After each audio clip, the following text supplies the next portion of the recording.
하나님의 말씀 보겠습니다.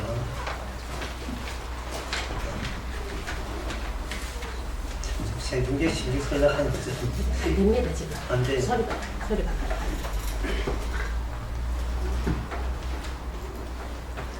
예. 예레미야 7장 12절에서 15절.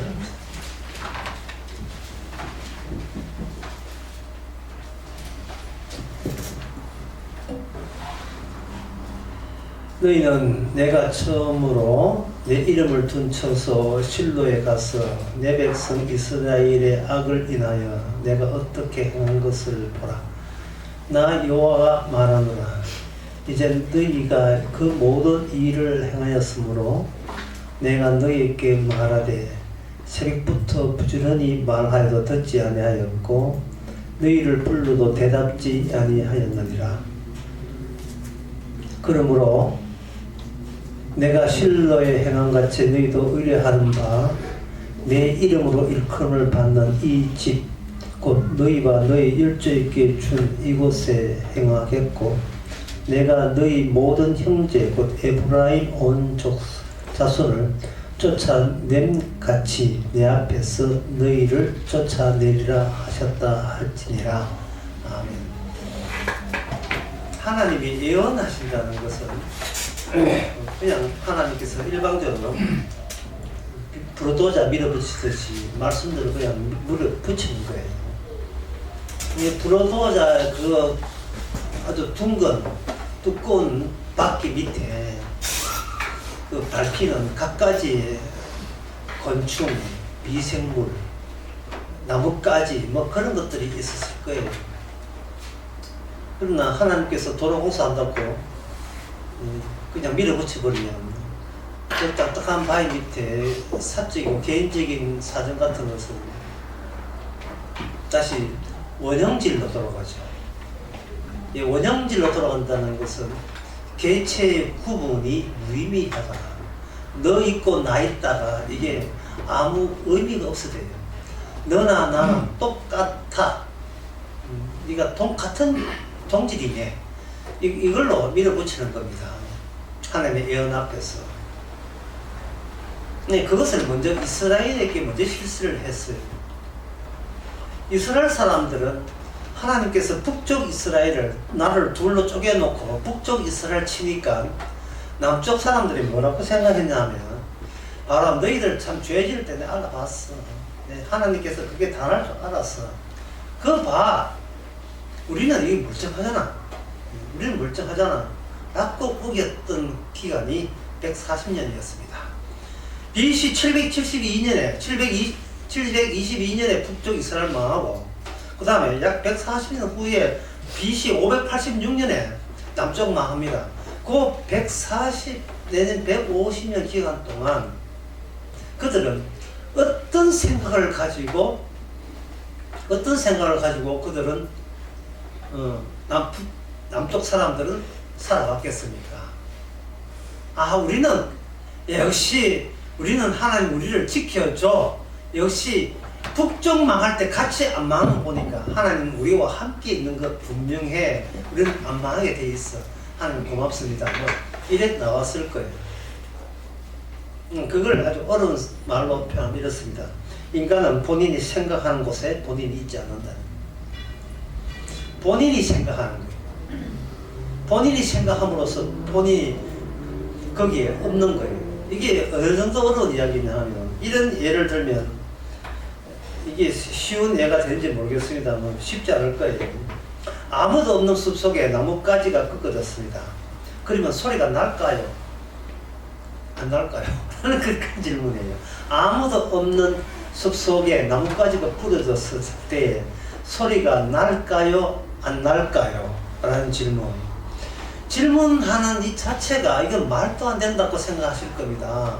사람이 있든 없든 듣는 사람이 있든 없든 나뭇가지가 뚝 부러지면 그것은 소리 나게 돼 있다.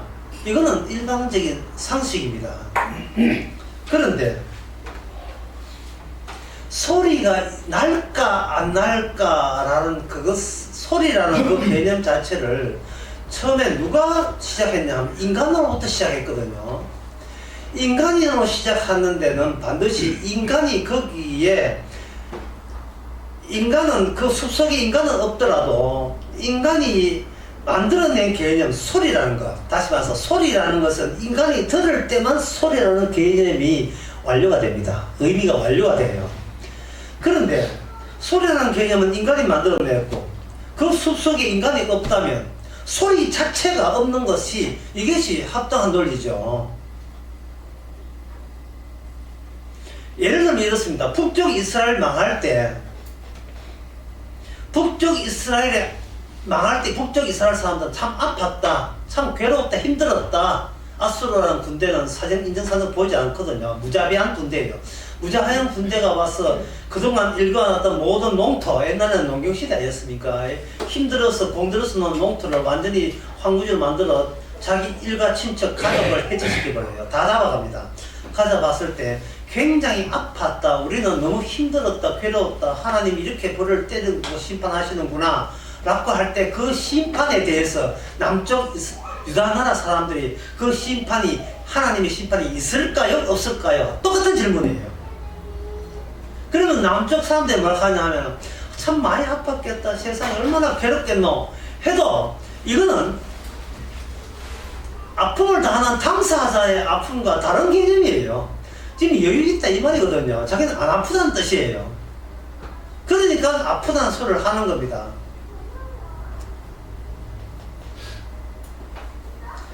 더 오늘날 우리의 실제적인 문제로 질문하면 이런 질문이 됩니다.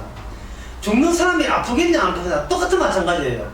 죽는 사람이 아프겠냐 안 아프겠냐, 죽는 사람에게만 죽음이 없어요.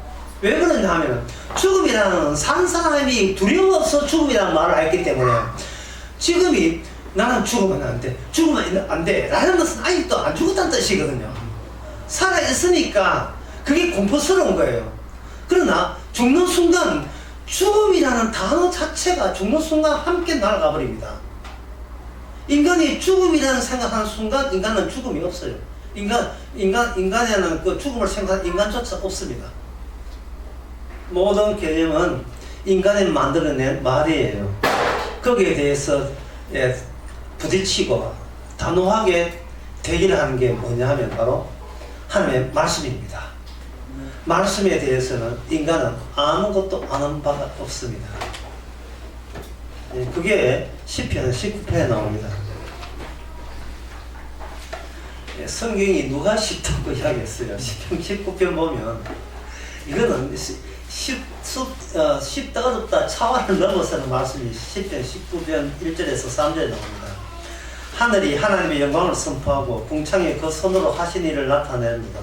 나는 나에게 말하고 밤은 밤에게 지식을 전하니, 여기까지는 얼추 아는 것처럼 느껴지죠. 3절에 보면 이렇습니다. 언어가 없고 들리는 소리는 없으나 그 소리가 온 땅에 통하고 그 말씀이 세상 끝까지 이르로다. 언어가 없고 소리도 없습니다. 그러나 소리가 없다 해놓고 3절까지 소리가 없어요. 4절에 뭐냐, 그 소리가 온 땅에 통한다고 했습니다.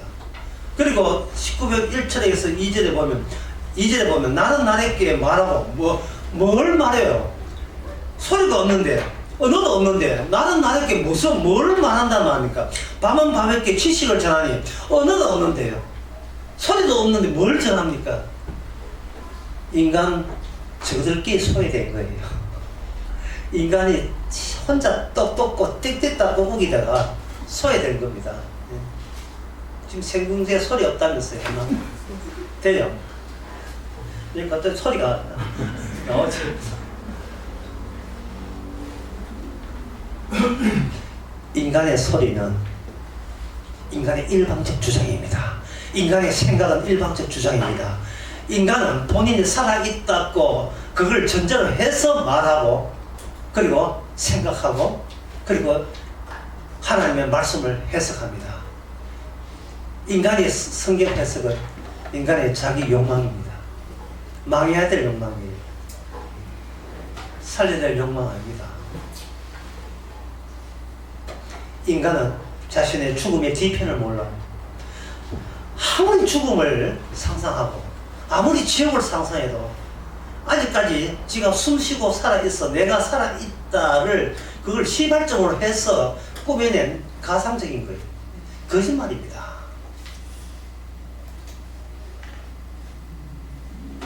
하나님은 인간이 모르는 식으로 전달했고, 하나님은 인간이 알지 못하는 것을 계속 주고 있는 거예요. 인간이 알지 못하는 것, 깨닫지 못하는 것.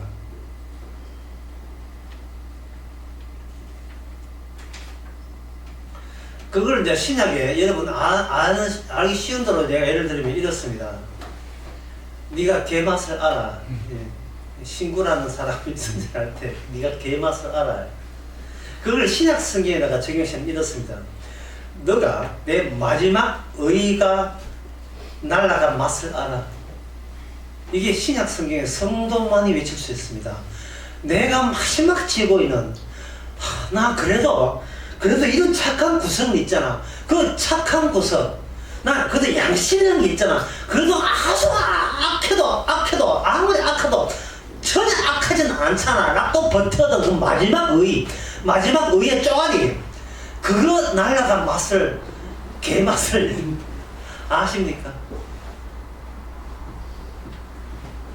그것을 오늘 에레미야에서는 이렇게 얘기합니다.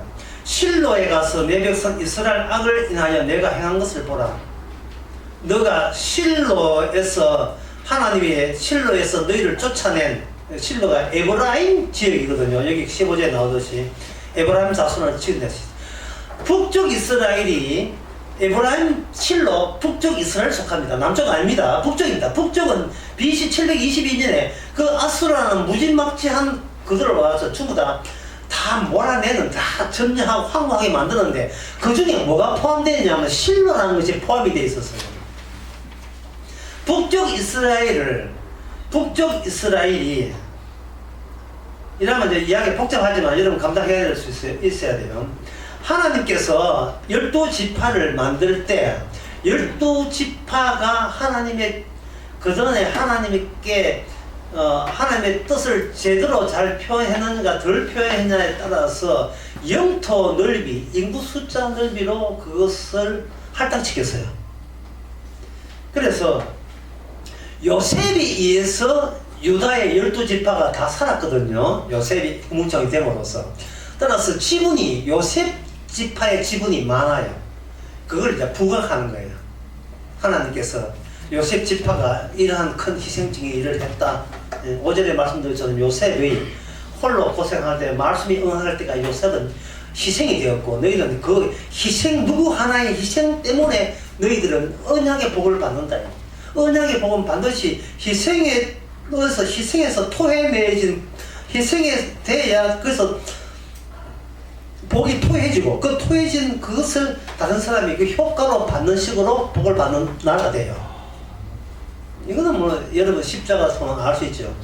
그래서 창세기 49장에서 하나님께서 12지파에 복을 주는데 요셉 지파에 대해서 이렇게 되어 있습니다. 22절에 49장 22절 요셉은 무성한 가지 곧 셈의 무성한 가지라 그 가지가 담을 넘었도다 해서 쭉 보게 되면 24절에 요셉의 팔이 도리어 강하며 그의 팔이 힘이 있으니 야곱의 전능자의 손을 힘입으라 그로부터 이스라엘 반석의 목자가 나도다. 이스라엘 반석의 목자가 나도다. 이 퀴즈를 놓고 이 교회 역사 2000년 동안 이 해결 안 됐어요. 왜 해결 안 되는가? 요셉 지파에서 목자가 난다는 거예요. 그런데 우리가 어느 누구도 안 아시다시피 목자는 요셉 지파에서 난 게 아닙니다. 목자는 유다 지파에서 난 거예요. 그러면 유다 지파에 관한 것은 보겠습니다. 49장 9절 예언에 유다는 사자 새끼로다. 내 아들들아 늘 웃긴 것을 찍고 올라갔도다. 그에 엎드러져 웅크림이 수사자 같고 암사자 같으니 누가 그를 범할 수 있으랴. 그 다음에 10절에 홀이 유다를 떠나지 아니하며 7이자의 지팡이가 그 바다에 떠나지 아니하기를 실로가 오시기까지 미치니 그에게 모든 백성이 복종하여로다. 이게 뭐냐? 유다 지파예요. 제가 아까 이야기한 그 이스라엘이 복받은 것은 요셉 지파입니다. 투톱이에요. 요셉 지파에서 목장하고 유다 지파에서 왕이 나오고 뭐 어쩌면 그 둘 중에 그러면 그 메시아가 유다 지파야 요셉 지파야 헷갈리게 하지 말고 둘 중에 하나만 뽑아 라는 문제가 해결되지 않았어요. 지금껏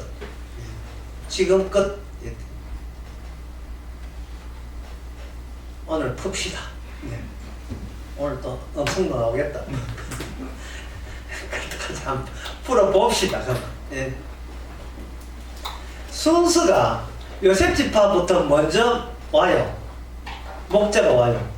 그 다음에 요셉 지파 목자 망합니다. 망하고 난 뒤에 그 순서를 누가 인수받는가? 유다 지파가 인수받아요. 근데 인수받는데 인수의 방법이 폭력적입니다. 마치 수사자 같아요. 이 사자, 영어로 라이언. 예, 사정없이 물어뜯는 그 모습. 유다 지파가 사정없이 물어뜯는데 왜 유다 지파가 왕이 되는 유다 지파의 메시아 나타나는 그 방식이 사자같이 인정사실 명예를 물어뜯는가? 그는 북이스라엘이 아수르를 당할 때 사자같이 당했거든요. 처참하게 당했어요. 인정사정 없이 당했어요. 그런데 아수르 그 나라가 북쪽 이스라엘 건드릴 때 건들지 말아야 될 것을 건드려버렸어요. 그게 뭐냐면 실로라는 곳입니다. 9절에 보면 그 창세기 49장 10절에 보면 홀이 유다를 떠나지 않으며 치리자의 지팡이가 그 바다에서 떠나지 아니하시기를 실로가 오시기까지 미치리라 그랬어요. 실로라는 것은 지명 이름입니다. 인물이 아니에요. 인격이 아닙니다. 지명 이름인데 지명 이름이 뭐라고 해요? 지명이 오신다는 거예요. 여기서 사람들이 풀리지 않는 거예요. 지명인데 그냥 지명이 다 뭐 죄 정복된다든지 차지된다 이래야 되는데 실로가 지명이 왜 땅이 왜 걸어서 나와? 땅이 왜 걷는데? 왜 나오시는데요? 이게 바로 인간이 생각함으로써 인간은 하나님 앞에 배제당하는 이유가 그겁니다. 인간은 생각하는 인간을 하는 게 맞지를 않습니다. 왜냐하면 생각하는 곳에 자기의 본래 인간이 존재하지 않기 때문에. 모든 인간이 이해하는 개념은 해석은 인간에게서 나왔어 인간이 납득되는 쪽으로 다시 회수하는 그것 때문에 하나님 쪽으로 이게 경로가 빠지지를 않아요. 지가 해석하고 지가 은혜 받고 난리도 아니에요. 기도원에 가봤어요. 지가 은혜 받고 지가 기도하고 지가 응답 다 받아버리죠. 진짜 기도 응답은 뭐냐 하면 기도하는 것도 죄구나. 이래 돼야 응답 받는 거예요. 예. 야, 이거 응답되네. 야, 암 나았네. 야, 이거 불치병이 나았네. 다음은 또 해야지. 이건 뭐라, 잘못된 거예요. 예? 여러분, 이 교육관 짓기에서 기도합시다. 앞집 헐kom에 판단해. 야, 기도 응답됐네. 또 해야지. 이건 잘못된 거예요. 경로가 변경돼야 돼요.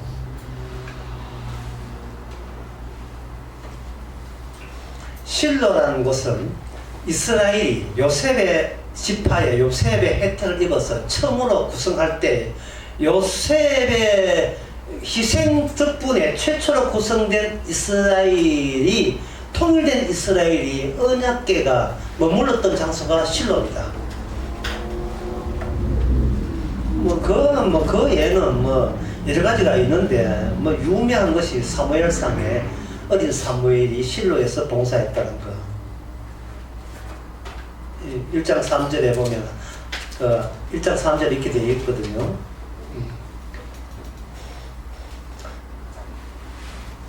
1장 3절에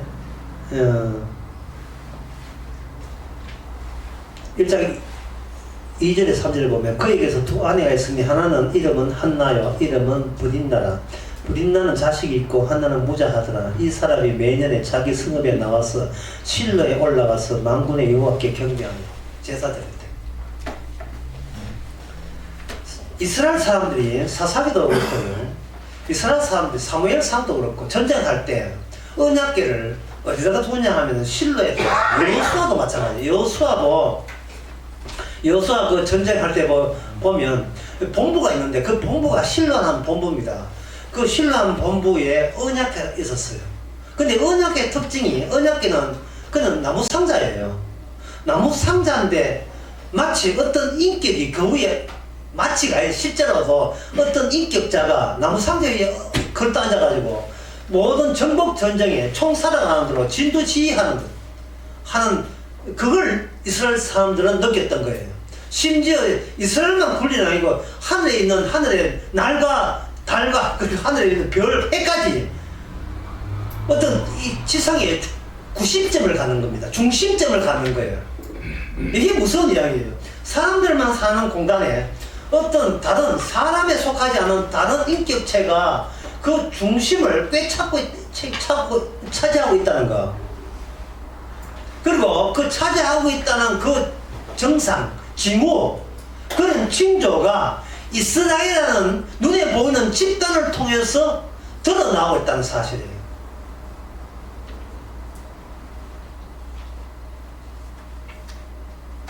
시간이 좀 가더라도 요거 좀 봐야 되고, 민수기 24장에 보면, 빨리 가겠습니다. 민수기 24장에 보면 발람이 하나님에 있어 강제 축복 주라고 강제로 되는 거예요. 자, 강제를 할 때 민수기 그 24장 17절에 보면 한 별이 야곱에서 나오면 한 호울이 유다에게서 일어나서 뒤에 보면 여러 가지 민족이 나오는데 민족들을 다 친다고 그렇게 되어 있어요. 심지어 아수르까지 다 친다고 예언되어 있습니다.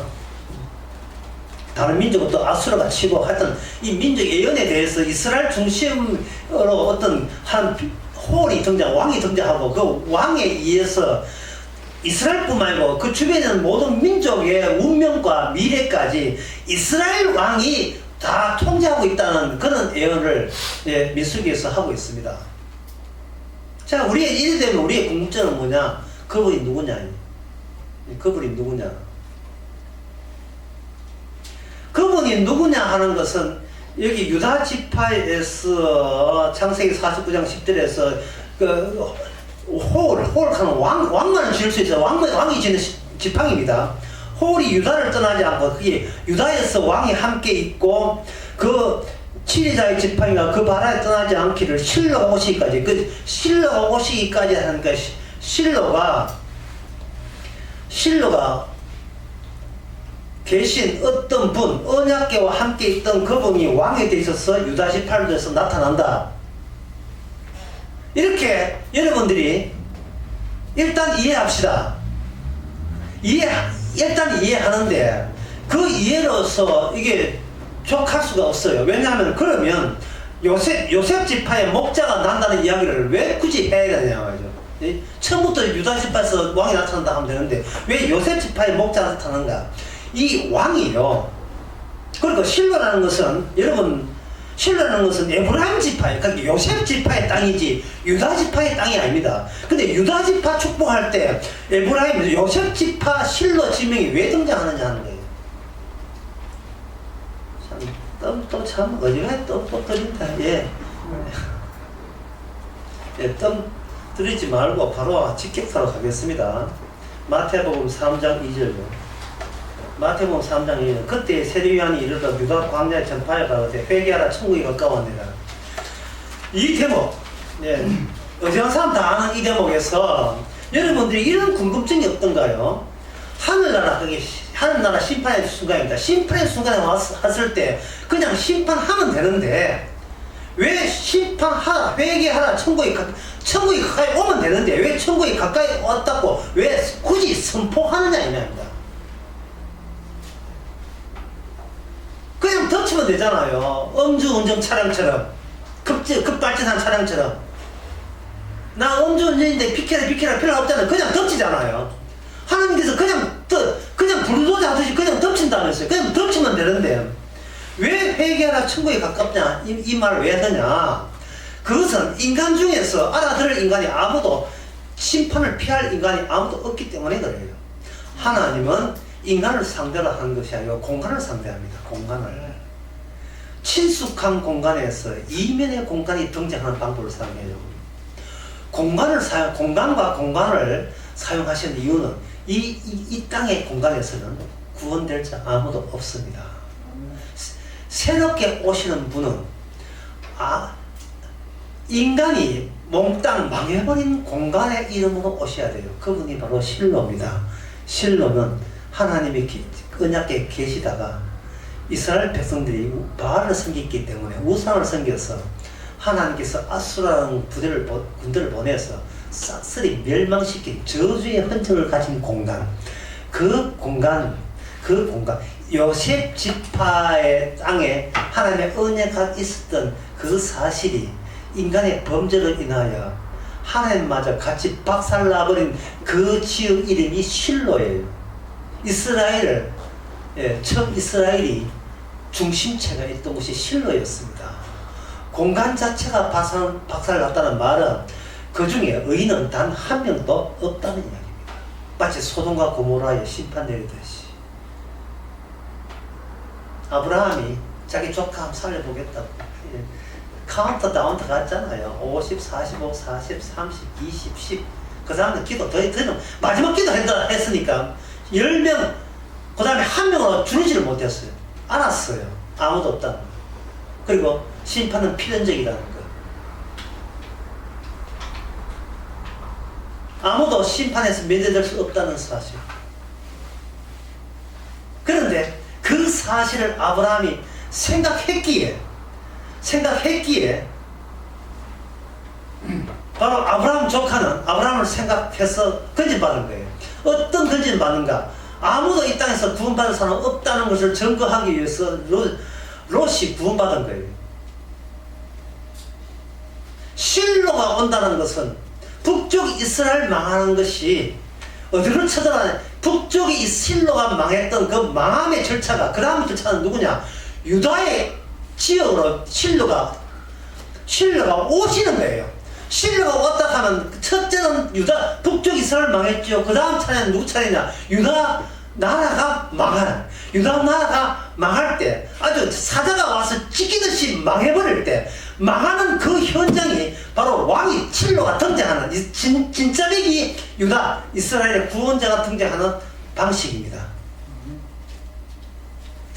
그 이야기가 요한계시록 5장 16절에 나옵니다. 5장 16절에 보면 5장 16절이 아니면 죄송합니다. 5장 1절에서 6절요. 여기서 제가 질문을 한 던질 테니까 속으로 답변해 보세요. 내가 봄에 보좌 앉으신 이에 오른손 책이 있으니 안팎으로 섰고 7인을 봉하였더라. 또 봄에 힘있는 천사가 그 음성으로 외치기를 누가 책을 펴며 그 인을 떼기에 합당하냐 하니 하늘 위에서나 땅에서나 땅 안에 능히 책을 펴거나 보거나 할 리가 없더라. 이 책을 펴거나 보거나 하기에 합당한 자가 보이지 않기로 내가 크게 울었더니 이래 됐어요. 왜 사도 요한이 반모섬에서 웁니까? 왜 우느냐는 질문을 제가 한번 던져봅니다. 왜 웁니까? 밥이나 죽으면 밥이나 먹고 있지. 왜 울기는 뭐가 답답하고 뭐가 왜 우느냐? 이게 이래 보면 돼요. 쓰레기를 잡았는데 쓰레기를 단추를 7겹으로 채웠어요. 예. 그렇게 쓰레기가 있는데 쓰레기 비닐 봉지를 7개 있다 보면 7개. 하나, 둘, 셋, 넷, 다섯, 여섯, 일곱 걸 한 거예요. 그런데 이게 안에는 쓰레기가 들어있습니다. 사도 요한이 울었던 것은 이 쓰레기를 어떤 이걸 처리할 사람이 없는 거예요. 쓰레기 풀고 처리하고 7인 떼고 두 번째 인 떼고 세 번째 인 떼가지고 이걸 쓰레기를 이미 쓰레기로 확정된 거예요. 이 땅에서는 아무것도 건질 거 없어요. 버려져야 돼요. 그래야 새하늘 새 땅에 오니까. 사도 요한이 그것 때문에 옵니다. 쓰레기 버릴 사람 없는 거예요. 떼고 버려야 돼요. 떼고 7인을 떼고 오니까 누가 하느냐? 유다 지파 사자라 하는 것은 메신저 뜻이 아니고 라이언이에요. 라이언.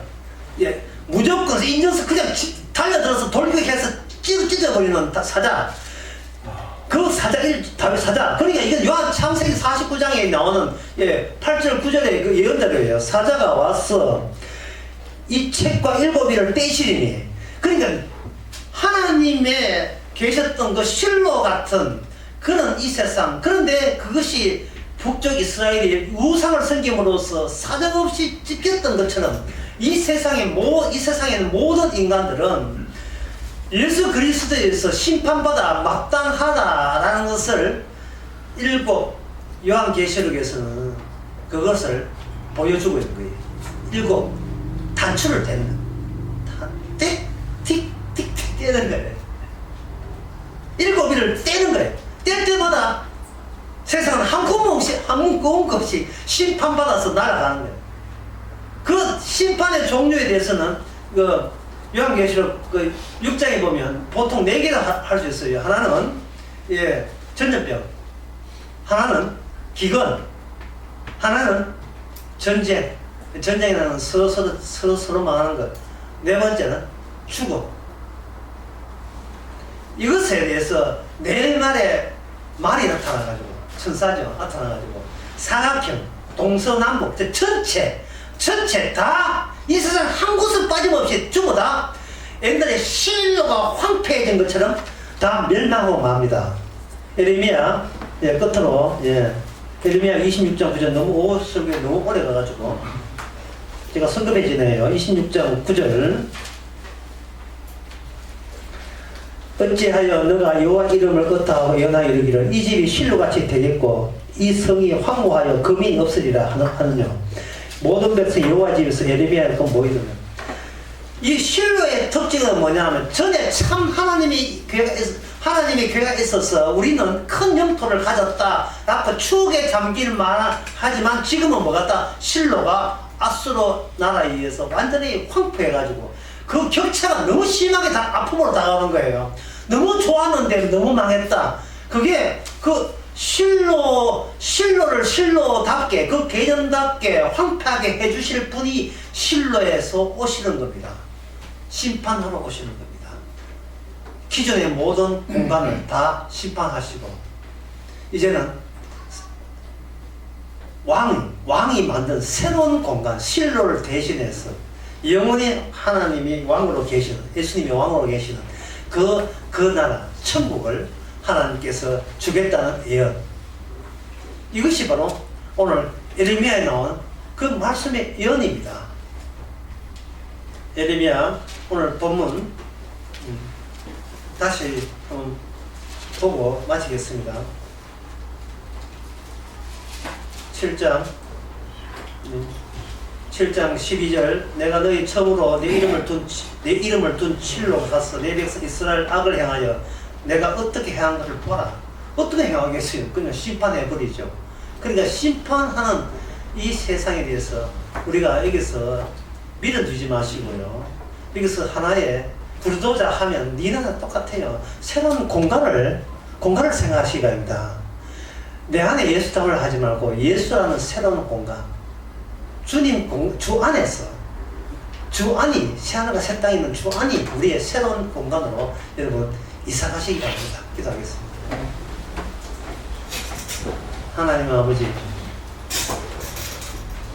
특정 인간이 잘나서 구원되는 것이 아니고 기존의 공간에서 태어났다는 것 자체로 인하여 함께 멸망해야 되는 운명을 이제는 도리어 달콤하게 여기지게 하여 주시고 참 고마운 일이라고 생각할 수 있는 저희들 되게 하옵소서.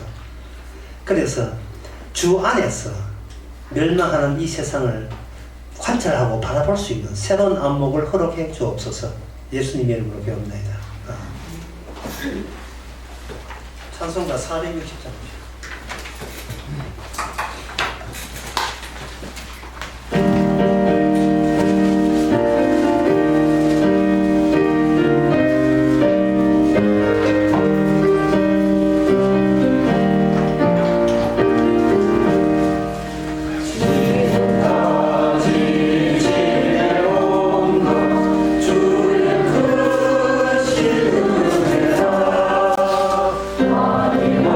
Amen.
세상에 거짓 사랑과 성령에 충만하시니 세상을 멸망하러 오신 주님을 도리어 반길 수 있는 모든 성도에게 함께 있을지어다.